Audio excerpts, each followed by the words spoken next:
بسم اللہ الرحمن الرحیم۔ تمام دیکھنے اور سننے والوں کی خدمت میں السلام علیکم ورحمۃ اللہ وبرکاتہ۔ ناظرین محترم، بہلول کا نام تو آپ نے ضرور سنا ہوگا، جنہیں بہلول تانا بھی کہا جاتا ہے۔ آپ پانچویں عباسی خلیفہ ہارون الرشید کے دور 766 عیسوی تا 809 میں ایک فلاسفر، ولی کامل اور تارک دنیا درویش کے طور پر پہچانے جاتے تھے۔ ان کا کوئی گھر یا ٹھکانہ نہیں تھا، شہر میں ننگے پاؤں پھرتے اور جس جگہ تھک جاتے وہیں ڈیرا ڈال لیتے۔ بعض لوگوں نے انہیں مجذوب بھی لکھا ہے، کیونکہ وہ عشق الہی میں گم اور ارد گرد کے ماحول سے بے خبر ہوتے تھے۔ بہت کم لوگوں کی طرف التفات کرتے، لیکن جب کبھی عوام الناس کی طرف منہ کرتے تو حکمت و دانائی کی بہت ہی عجیب و غریب باتیں کرتے۔ کوفہ میں پیدا ہونے والے بہلول کا اصل نام وہب بن عمرو اور تعلق عرب قبیلے بنو امان سے تھا۔ ان کے والد چھٹے امام جعفر صادق کے شاگرد تھے، لیکن کچھ وقت ساتویں امام موسیٰ کاظم علیہ السلام کی صحبت میں بھی گزارا۔ بہلول کا شمار بھی امام موسیٰ کاظم کے پیروکاروں میں ہوتا تھا۔ جب خلیفہ ہارون الرشید نے امام موسیٰ کاظم کو قید کرنے کے بعد ان کے تابعین کے خلاف کارروائیاں شروع کی تو وہب اور کچھ دوسرے لوگوں نے امام سے قید خانے میں ملاقات کر کے آئندہ لائحہ عمل کے لیے ہدایات مانگی۔ امام عالی مقام نے جواب میں صرف ایک لفظ جیم لکھ کر اپنے عقیدت مندوں کے حوالے کر دیا۔ ہر شخص نے جیم کو اپنے اپنے انداز میں لیا۔ کچھ نے اسے جلا وطن سمجھا اور بعد نے اس کے معنی جبل یعنی پہاڑوں میں روپوشی لیا، لیکن وہب نے اسے جنون یعنی مجنونیت میں تبدیل کر دیا۔ انہوں نے اپنی شاہانہ زندگی ترک کی اور پھٹے پرانے کپڑے پہن کر گلیوں میں نکل آئے۔ خلیفہ ہارون الرشید سے ان کی ملاقات 188 ہجری میں خلیفہ کے سفر حج کے دوران کوفہ میں ہوئی، جس کا ذکر امام ابن کثیر نے بھی کیا ہے۔ بہلول نے ہارون کو جو نصیحتیں کی، ان سے متاثر ہو کر وہ انہیں اپنے ساتھ بغداد لے آیا، اور پھر بہلول کا ٹھکانہ بغداد کی گلیاں ہی رہیں۔ بہلول کا مزار بھی بغداد میں ہی ہے، جس کے ایک گوشے کے بارے میں مشہور ہے کہ وہاں سکھ مذہب کے بانی گرو نانک نے چلہ کاٹا تھا۔ کہتے ہیں کہ ایک دن بہلول دریائے دجلہ کے کنارے بیٹھے گیلی ریت کی ڈیریاں بنا رہے تھے اور ہارون الرشید کی چہیتی ملکہ زبیدہ اپنے محل کے جروکے سے بڑے انعماق کے ساتھ انہیں دیکھ رہی تھی۔ وہ مٹی کی ڈیری بناتے اور پھر خود ہی اسے مسمار کر دیتے۔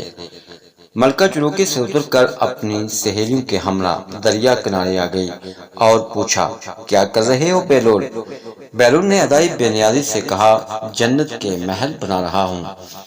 ملکہ نے سوال کیا کہ اگر کوئی تم سے یہ محل خریدنا چاہے تو فروخت کرو گے؟ بہلول نے کہا، ہاں ہاں، کیوں نہیں، میں بناتا بھی ہوں اور فروخت بھی کرتا ہوں۔ ملکہ نے پوچھا، بتاؤ ایک محل کی قیمت کیا ہے؟ بہلول نے بے ساختہ کہا، 3 درم۔ بعض لوگوں نے 1 درم بھی لکھا ہے۔ ملکہ کے حکم پر بہلول کو 3 درم اسی وقت ادا کر دیے گئے۔ یہ واقعہ ملکہ نے اپنے شوہر خلیفہ ہارون الرشید کو بتایا، جسے خلیفہ نے مذاق میں ٹال دیا۔ لیکن رات کو ہارون نے خواب میں جنت کے مناظر دیکھے، جن میں آبشاروں اور مرغزاروں کے علاوہ خوبصورت محلات بھی شامل تھے۔ سرخ یاقوت کے ایک محل پر اس نے زبیدہ کا نام بھی لکھا دیکھا۔ ہارون نے سوچا کہ دیکھو تو صحیح، کیونکہ یہ میری بیوی کا گھر ہے۔ وہ محل میں داخل ہونے کے لیے جیسے ہی دروازے پر پہنچا، دربان نے اسے روک لیا۔ ہارون رشید کہنے لگا، اس پر تو میری بیوی کا نام لکھا ہے، اس لیے مجھے اندر جانا ہے۔ دربان نے کہا، نہیں، یہاں کا دستور الگ ہے، جس کا نام ہوتا ہے صرف اسی کو اندر جانے کی اجازت ہے، لہذا آپ کو داخل ہونے کی اجازت نہیں۔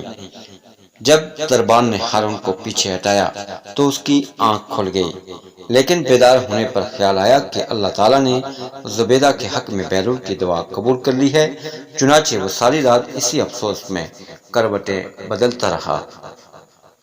اگلی شام وہ بہلول کو تلاش کرتا دریا کنارے پہنچ گیا۔ بہلول ایک جگہ بیٹھے اسی طرح مکان بنا رہے تھے۔ ہارون نے پوچھا کیا کر رہے ہیں؟ بیلول نے کہا جنت کے محل بنا رہا ہوں۔ ہارون نے پوچھا بیچو گے تو؟